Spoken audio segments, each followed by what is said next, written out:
జగన్ సర్కార్పై మాజీ మంత్రి TDP senior నేత కన్నా లక్ష్మీనారాయణ నిప్పులు చెరిగారు. జగన్ ప్రభుత్వానికి దమ్ముంటే భూసేకరణపై సీబీఐ విచారణ జరిపించాలని కన్నా డిమాండ్ చేశారు. పేదల ఇళ్ల కోసం జరిపిన భూసేకరణలో పెద్ద ఎత్తున అవినీతి జరిగిందని కన్నా ఆరోపించారు. రాష్ట్రంలో ప్రజలను భయపెట్టి ఇంటింటికి స్టిక్కర్లు అంటిస్తున్నారు. జగన్ సర్కార్ ఏం సాధించిందని స్టిక్కర్లు అంటిస్తున్నారని కన్నా ప్రశ్నించారు.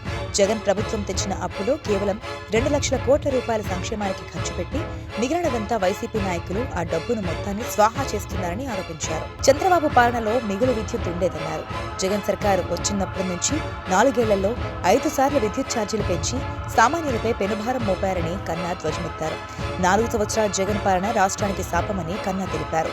జగన్ పాలన చేయకుండా వ్యాపారం చేస్తున్నారని ఆయన ధ్వజమెత్తారు. అసమర్థులైన వ్యక్తులను ఇరిగేషన్ శాఖ మంత్రులుగా చేశారని కన్నా విమర్శించారు. నకిలీ విత్తనాలు అమ్మిన వ్యక్తులను ప్రశ్నిస్తే రైతులపైనే కేసులు పెడుతున్నారన్నారు. ఆంధ్రప్రదేశ్ను గంజాయికి చిరునామాగా మార్చి రాష్ట్రం పరువు తీస్తున్నారని కన్నా ఆవేదన వ్యక్తం చేశారు. ఇసుక, మద్యం, ఎర్రచందనం వంటి వాటి అక్రమ రవాణాను అరికట్టాలని కన్నా డిమాండ్ చేశారు.